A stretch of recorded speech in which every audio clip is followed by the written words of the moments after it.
পাকিস্তানি গরু মাংস লাল বোনা বাসায় একবার ট্রাই করে দেখুন, একেবারে পেট ভরে এবং মন ভরে ভাত খেতে পারবেন। এটার বৈশিষ্ট্য ভাই, এই মাংসটা অনেক সফট হয়, অনেক মজা হয়।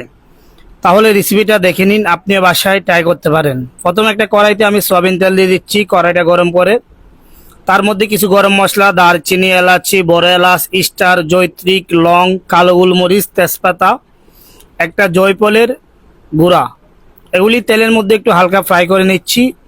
এরপর আমি এখানে 7 কেজি গরুর মাংস দিয়ে দিচ্ছি।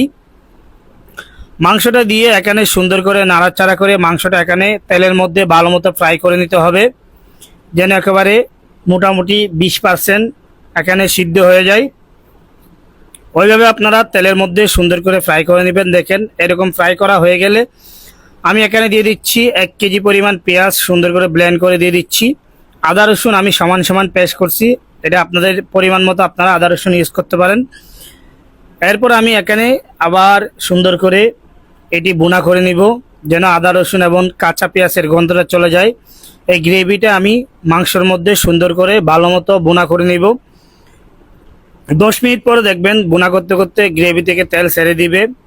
পেঁয়াজ এবং আদা রসুনের গন্ধ যখন একেবারে প্রপার চলে যাবে, আমি অল্প একটু হলুদ দিয়ে দিচ্ছি। এখানে হলুদের পরিমাণটা কম দিতে হবে।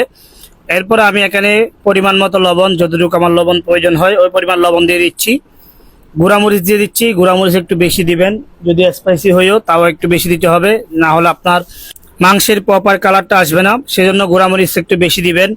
এরপর আমি এখানে দিয়ে দিচ্ছি ধনিয়ার গুঁড়া 3 টেবিল স্পুন উঁচা উঁচা, জিরার গুঁড়া দিব 2 টেবিল স্পুন মতো। এখানে আপনি মিক্স মশলা ইউজ না করলেও চলবে, কারণ এখানে আমি পর্যাপ্ত পরিমাণ আস্ত গরম মশলা ইউজ করছি সবগুলি, সেজন্য মিক্স গরম মশলা ইউজ না করলেও চলবে। এরপরে গ্রেভিটা আবার সুন্দর করে নাড়াচাড়া করে ভুনা করে নিব, মশলাটা এখানে কষায় নিব। যখন আপনার মশলা থেকে এরকম তেল ছেড়ে দিবে আস্তে আস্তে, এই যে দেখেন এখন গ্রেভি থেকে তেলটা প্রপার ছেড়ে দিয়েছে। মাংসটা আমার মোটামুটি এখানে প্রায় 50% সিদ্ধ হয়ে গেছে। এখন আমি এখানে হাফ লিটার টক দই সুন্দর করে ফেটে দিয়ে দিচ্ছি। টক দই দেওয়ার পর আরেকটু সুন্দর করে নাড়াচাড়া করে ভুনা করে নিব, যেন টক দইয়ের ফ্লেভারটা চলে যায়। আরেকটু সুন্দর করে নাড়াচাড়া করে আমি মিক্স করে নিচ্ছি। এখন আমি এখানে কুসুম গরম পানি দিয়ে দিব। পানিটা আমি আগে থেকে গরম করে রাখছিলাম, ঠান্ডা পানি ইউজ করবেন না, তাহলে আপনার মাংসটা তাড়াতাড়ি সিদ্ধ হবে না। আমি এখন পরিমাণ মতো কুসুম গরম পানি দিয়ে মাংসটা 100% সিদ্ধ করে নিব। ওয়েট করব মাংসটা 100% সিদ্ধ হওয়া পর্যন্ত। যখন আপনার পানিটা টেনে নিবে, মাংস 100% সিদ্ধ হয়ে যাবে প্রপারভাবে। যখন একেবারে পানি শুকিয়ে যাবে, গ্রেভি থেকে তেল ছেড়ে দিবে, নামানোর আগে দিয়ে দিবেন আপনারা কয়টা শুকনো আস্ত মরিচ। এগুলি দিয়ে সুন্দর করে আরেকটু নাড়াচাড়া করে ডিম করে 5 মিনিট রেখে দিবেন। এরপর আপনারা চুলা থেকে মাংসটা নামায় নেবেন। অনেক মজার একটা রেসিপি শেয়ার করলাম, বাসায় অবশ্যই একবার ট্রাই করে দেখবেন।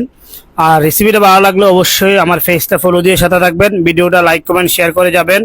আজকে এই পর্যন্ত, দেখা হবে অন্য কোনো রেসিপি নিয়ে। আল্লাহ হাফেজ, আসসালামু আলাইকুম।